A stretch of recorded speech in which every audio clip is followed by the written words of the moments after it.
those notebooks where you come and start writing, start bidding for Armageddon. And Ben, you got your wish. It's Armageddon time. All the games were drawn, so whoever bids lowest is going to win because they want to have the draw odds. So they're both going to bid pretty low, I think. If I know Hikaru, and I know Hikaru, he's going to bid lower. Hikaru's going to bid some crazy, 630, 640. Arjun will probably bid something like 8. So that's my guess. I got 8 to 630. That's my guess. Hikaru wants to have black, wants to have the draw odds. Nobody won a game this match, so you want to have draw odds in the Armageddon. Seems like nobody can win. Well, we saw Ali Reza bid below 7 minutes. 8 minutes, 9 minutes is a very conservative bid. And we have it. 6 minutes and 59 seconds.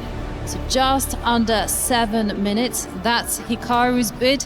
Let's take a look at what Arjun has bid. I tell you what, though, if Arjun has bid I'm guessing higher, Arjun bids 8 minutes. That's my guess. That's a small handwriting. Oh, no, he bid even less. Good bid by Arjun. 6 minutes and 45 seconds. I thought Hikaru was going to bid less than that. I thought Hikaru was going to bid like 630, 640. Okay, well, Arjun's playing with the black pieces. Yeah, Arjun good bid by Arjun. Arjun's already won the draws. match with the bid.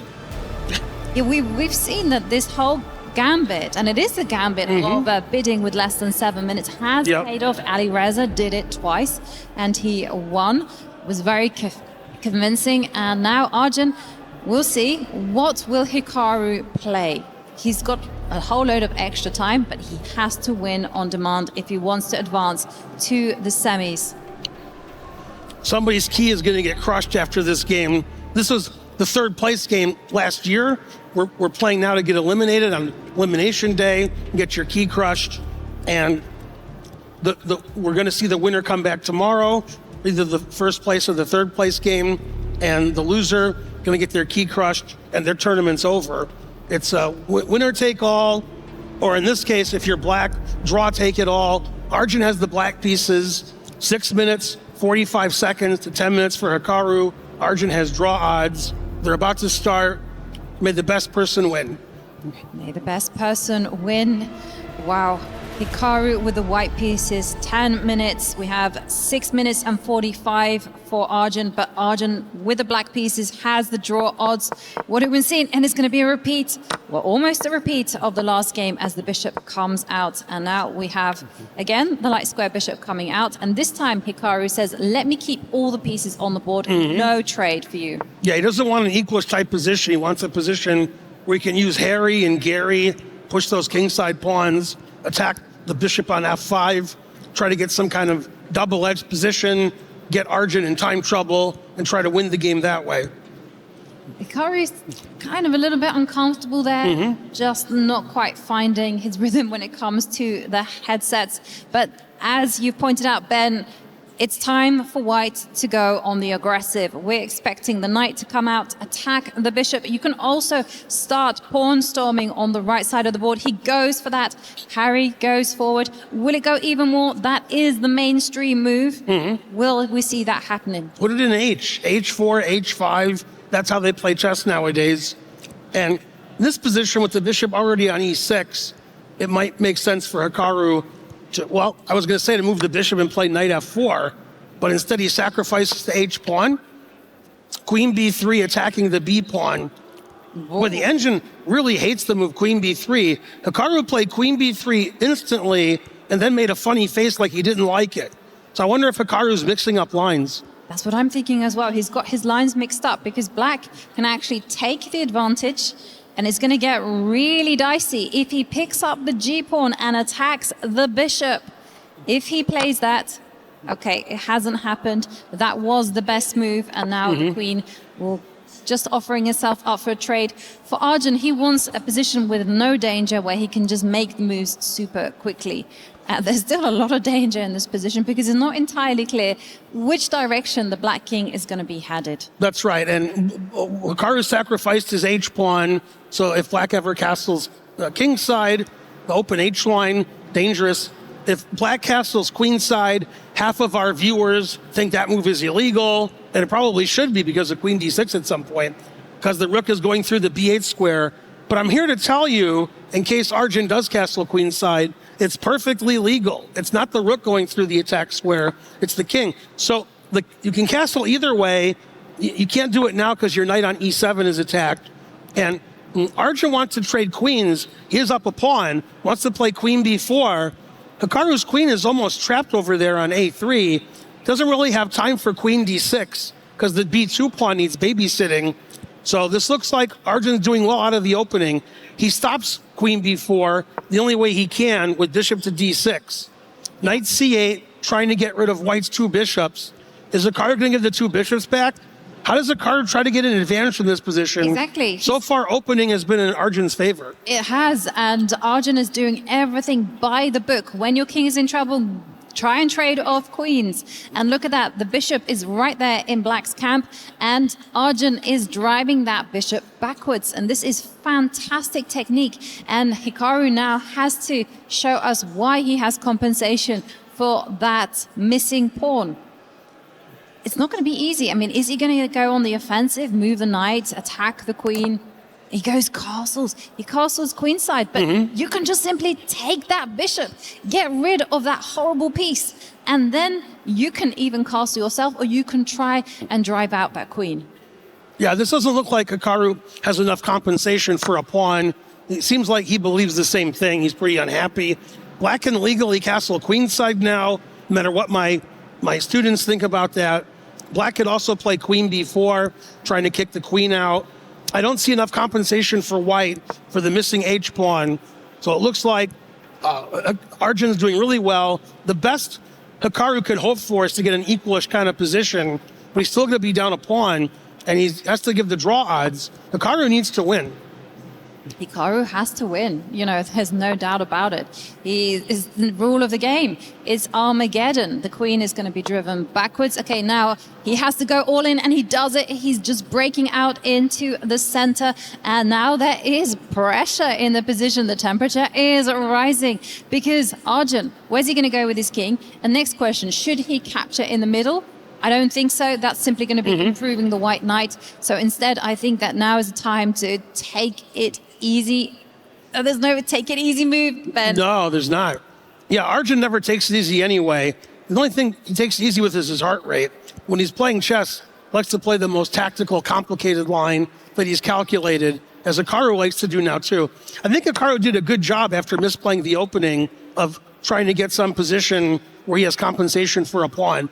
Arjun leaves his rook on h8 since white has the rook on h1 on the open file. He's going to put his king on g7, get his queen rook over to the center, and say, okay, Hikaru, I'm a pawn up. I got draw odds. What you got? Yeah, and he has one thing. He's got pressure down the E line. It's going to be the knight jumping in. The rook is going to come up and line against the bishop.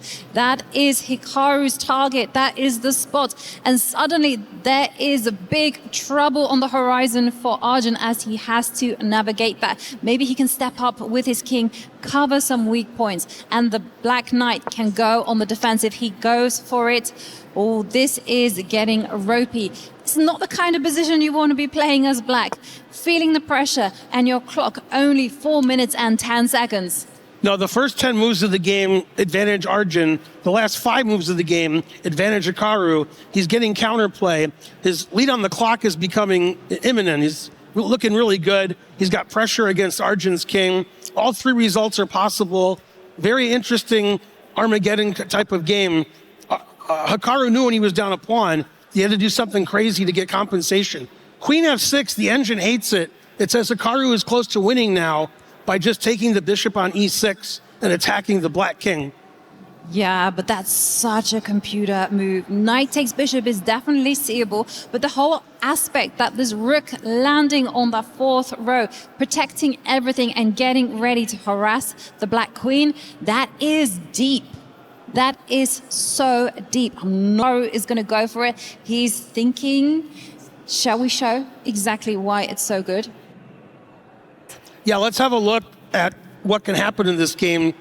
White can play knight takes e6, rook e4, defending the pawn on d4 from the queen's attack, preparing to double rooks on the e line, and also rook f4 attacking the queen. So I'm going to make some random moves to show you one of the tricks that we have. If he plays queen e7 here, Sometimes we can sacrifice on g6 or h7. The engine says rook g4, for example. White has tremendous pressure on black's king.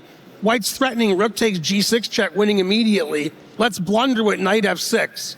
I was blundering before these players were born. I know how to blunder. And white finishes in a checkmate, and Arjun's key would get crushed.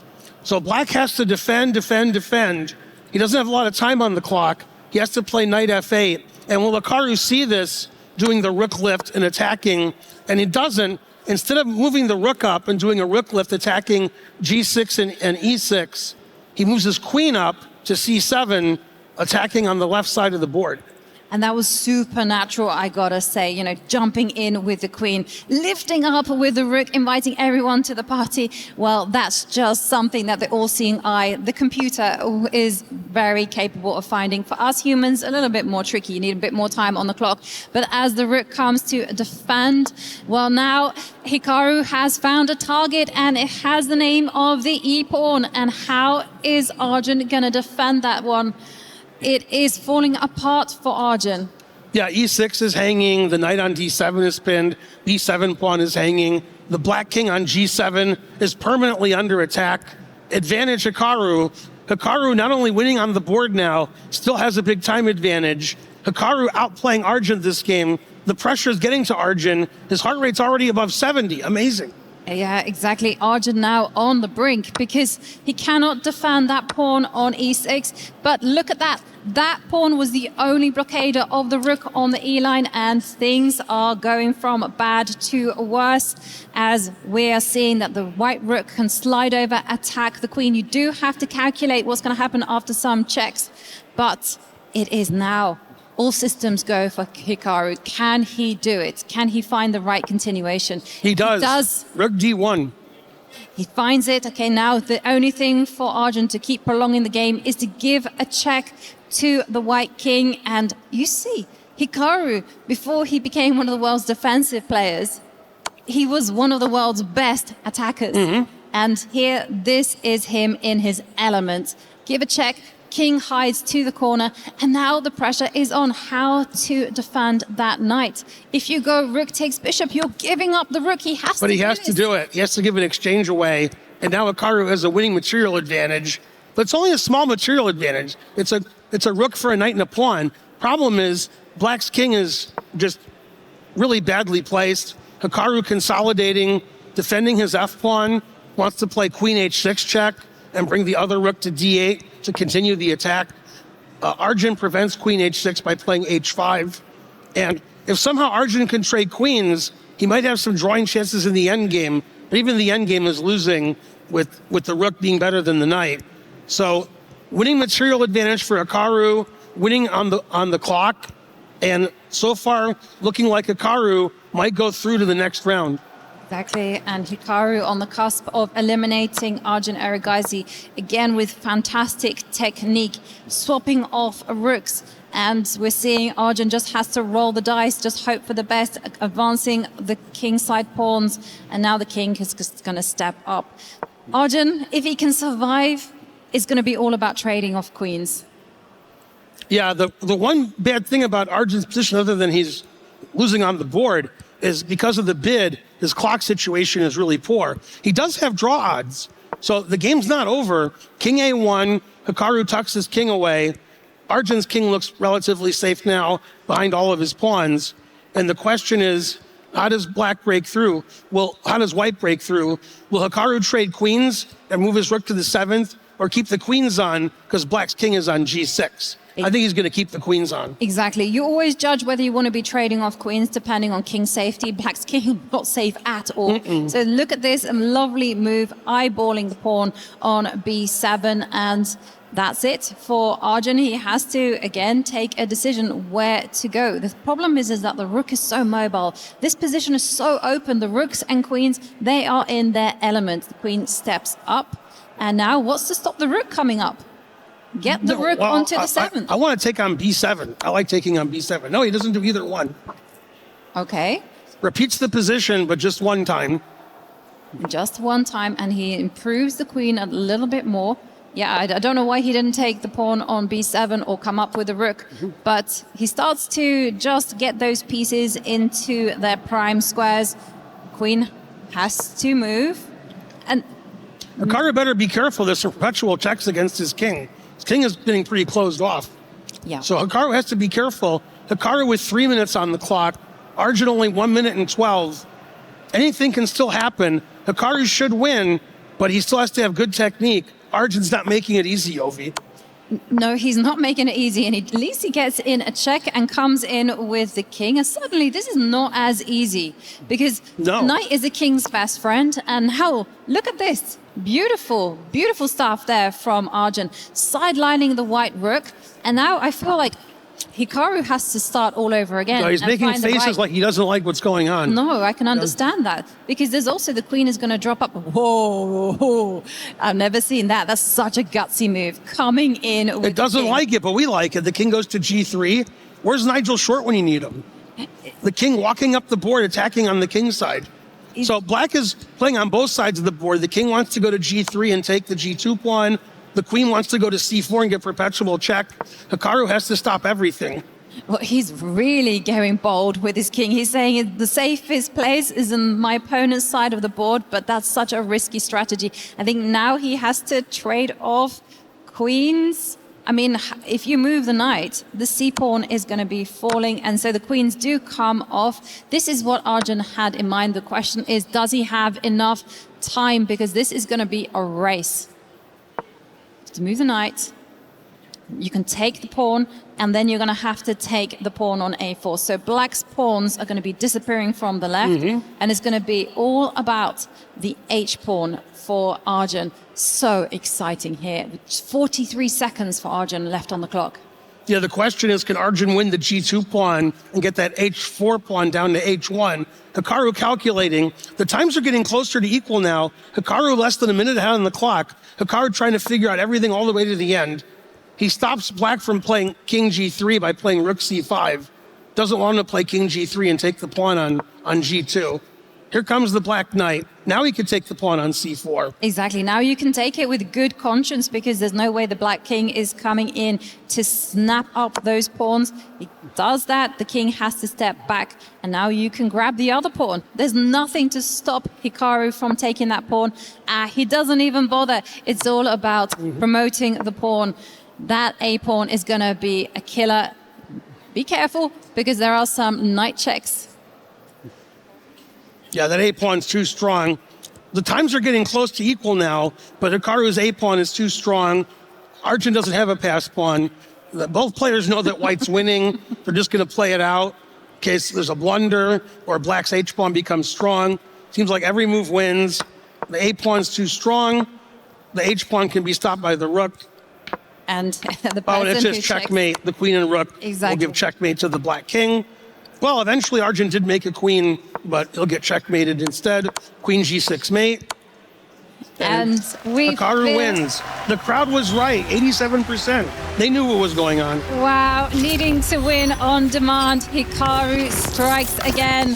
What a game. Sacrificing a pawn in the opening to take the initiative and then just putting Arjun under relentless pressure. What a game. That was amazing. The game didn't start out very well for Hikaru, but as soon as they got to move 10 or 15, Hikaru took over. Arjun made a couple of little inaccuracies. Hikaru got a big attack, and he executed it with precision, was able to win a really nice game. Really complicated, the only decisive game of the match. Must win. Hikaru wins and goes on to tomorrow.